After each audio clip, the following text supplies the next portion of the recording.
من قام لیلتی العیدین لم یمت قلبہ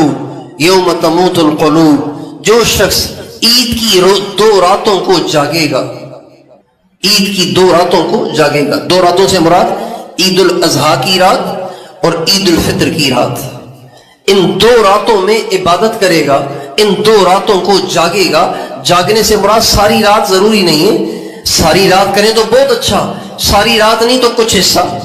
جو ان دو راتوں میں عبادت کرے گا، ہمارے نبی نے فرمایا جب دنیا کے انسانوں کے دل دنیا کی محبت سے مردہ ہو جائیں گے، اس کا دل مردہ نہیں ہوگا، اللہ اس کے دل کو زندہ رکھیں گے۔ اس لیے عام طور سے عید کی رات کو لوگ عبادت نہیں کرتے، اعتکاف والے بھی چاند نظر آتے ہی بھاگتے ہیں گھر کی طرف، پھر رات کو دیر تک گھر میں گپیں لگاتے ہیں، پھر دیر سے آ کے مسجد میں سو جاتے ہیں، پھر فجر میں اٹھتے ہیں۔ ایسے نہ کریں،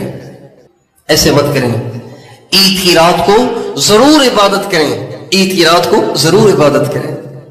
اور جب عید کی صبح ہوتی ہے، اللہ کروڑوں فرشتے زمین پہ بھیجتے ہیں اور وہ مسلمانوں کی عیدگاہ کا جو راستہ ہوتا ہے اس میں صفیں بنا کے کھڑا کر دیتے ہیں، اور وہ فرشتے کھڑے ہوتے ہیں، اور جب مسلمان نماز پڑھنے کے لیے جاتے ہیں فرشتے ان کے لیے دعائیں کرتے ہیں، ان سے مصافحہ کرتے ہیں۔ جب عیدگاہ میں مسلمان سفید کپڑے اور صاف ستھرے کپڑے اور نئے کپڑے پہن کر نہا دھو کر عیدگاہ میں آتے ہیں تو اللہ تعالیٰ فرشتوں سے فرماتے ہیں میرے فرشتوں تم بتاؤ اس مزدور کو کتنی مزدوری دینی چاہیے جو اپنی مزدوری پوری کر چکا ہو، جو اپنا کام پورا کر چکا ہو، اس کو کتنی مزدوری دینی چاہیے؟ تو فرشتے کہتے ہیں یا اللہ جو مزدور اپنا کام پورا کر چکا ہو اس کو پوری مزدوری دینی چاہیے جتنا اس کا حق بنتا ہے۔ اللہ فرماتے ہیں میری عزت کی قسم، میرے جلال کی قسم، میرے بلند مرتبے کی قسم، عرش پر مستوی ہونے کی قسم، تم گواہ رہو میں نے عیدگاہ میں ان آنے والے روزے رکھنے والے تراویح پڑھنے والوں کی زندگی کے سارے گناہوں کو معاف کر دیا۔ یہ تو فرماتے ہیں فرشتوں سے، پھر اللہ ان بندوں کی طرف متوجہ ہوتے ہیں اور فرماتے ہیں یا عبادی، اے میرے بندو تم میرے